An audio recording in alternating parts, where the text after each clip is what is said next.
Hello everyone, welcome back to my YouTube channel Shri education Odia YouTube channel को समस्त को स्वागत।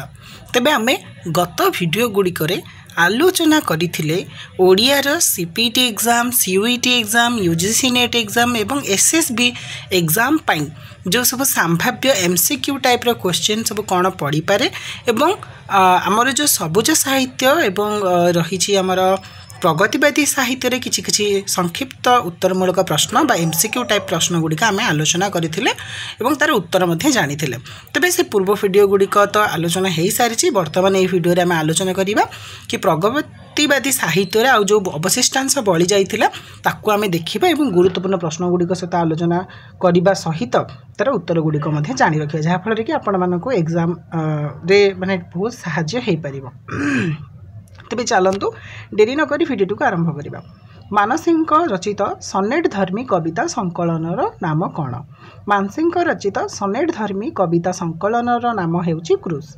छांदसिक कवि भाव में किए परिचित? छांदसिक कवि भाव में राधामोहन गणनायक परिचित। राधामोहन गणनायक विश्व जीवन पथे कविताटी केउ महापुरुषों को अवलंबन कर रचित? राधामोहन गणनायक विश्व जीवन पथे कविताटी गोपबंधु दास को अवलंबन कर रचित। यहाँ बहुत इंपोर्टेंट क्वेश्चन मार्क कर। पशुपक्षी को नहीं रचित गणनायक काव्यर नाम कौन? पशुपक्षी को नहीं गणनायक रचित काव्यर नाम बा कवितार नाम हूँ पशुपक्षीर काव्य। यहाँ इंपोर्टेंट, यहाँ जोटा कि 2023 यूजीसी नेट एग्जाम रे पचारिथिला। मु देखी एठी बसी सही चित्र आगुरु जा देखी नहीं देखा, आगुरु जा दे नहीं देखा। मु लिखी एठी बसी सही काव्य आगुरु जा होई नहीं लेखा। केउ संकलन रु आसीची? एटा राधामोहन गणनायकर सूर्य और अंधकार रु आसीची एवं एई संकलनटी तांकर केंद्र साहित्य एकाडेमी पुरस्कार पाइछि। राधामोहन गणनायक केउ कविता ग्रंथ पाई केंद्र साहित्य एकाडेमी पुरस्कार पाइथिले? जेमति पूर्व प्रश्न रे कहली सूर्य और अंधकार कविता संकलन पाई। रूपायन कविता संकलनर कवि किए? रूपायन कविता संकलनर कवि हेउचंती कृष्णचंद्र त्रिपाठी। ओडिया साहित्यर प्रथम गद्य कवितार नाम कौन? ओडिया साहित्यर प्रथम गद्य कवितार नाम हेउची चतुर्थी। एटा इंपोर्टेंट क्वेश्चन मार्क करी रख। चतुर्थी कवितार कवि किए? चतुर्थी कवितार कवि हेउचंती श्री प्रताप सेन। इंपोर्टेंट ना मन रख। 1935-36 बेलू केउ धारा ओडिया साहित्य रे प्रवेश करथिला?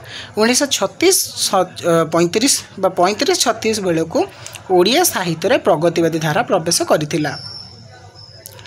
प्रगतिवादी साहित्य क्यों पाश्चात्य दर्शन द्वारा प्रभावित? प्रगतिवादी साहित्य मार्क्स दर्शन द्वारा बेस भाव में प्रभावित। नवजुग साहित्य संसद गठनर नेतृत्व किए नहीं? नवजुग साहित्य संसदर गठनर दायित्व भगवती चरण पाणिग्राही नहीं। यहाँ इंपोर्टेंट क्वेश्चन। नवजुग साहित्य संसद आनुकूल्य रे प्रकाशित पत्रिकार नाम कौन थिला? नवजुग साहित्य संसद आनुकूल्य रे प्रकाशित पत्रिकार नामटी थिला आधुनिक। एटा भी मध्य बहुत गुरुत्वपूर्ण प्रश्न। आधुनिक पत्रिका केबे प्रकाशित होइथिला?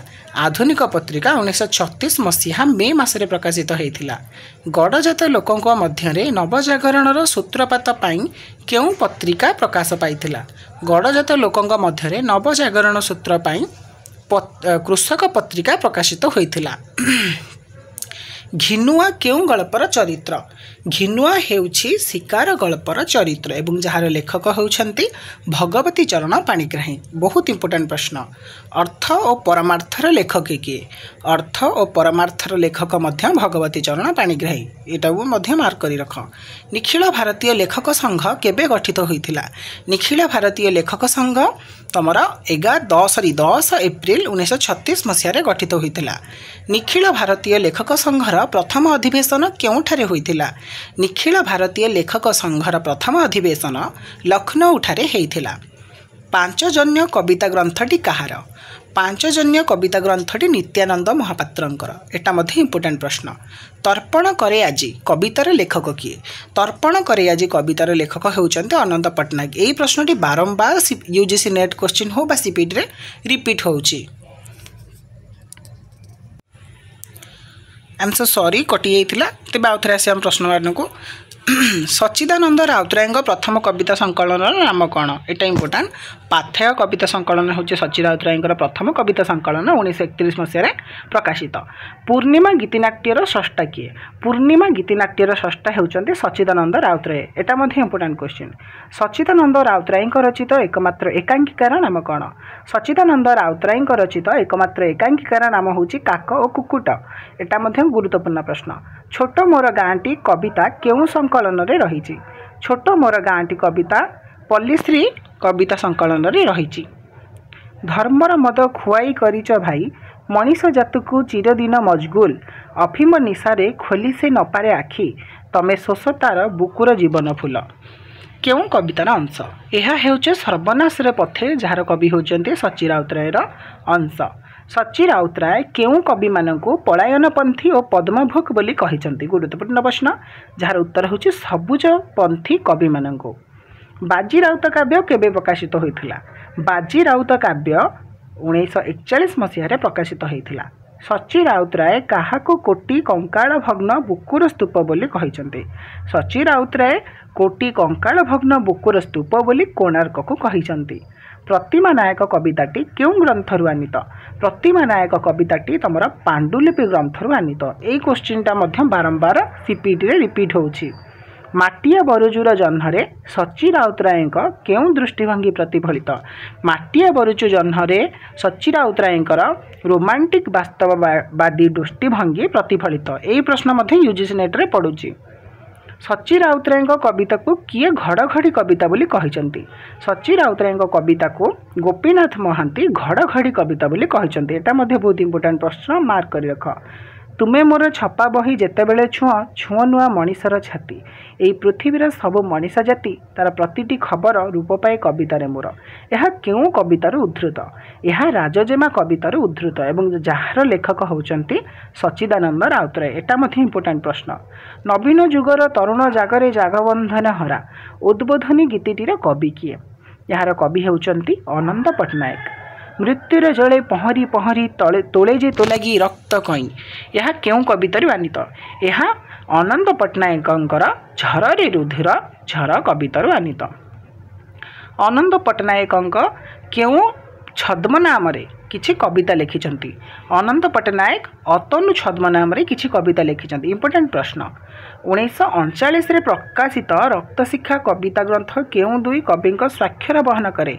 बहुत गुरुत्वपूर्ण प्रश्न, मन रख। 1939 रे प्रकाशित रक्तशिखा कविताटी सच्चि राउतराय और अनंत पट्टनायक आदि दुई कविंक स्वाक्षर बहन करे। अर्थात ये दुई जन यौथ भाव में लिखि मिलित भाव में रक्तशिखा कविता ग्रंथ को रचना करिसेंती।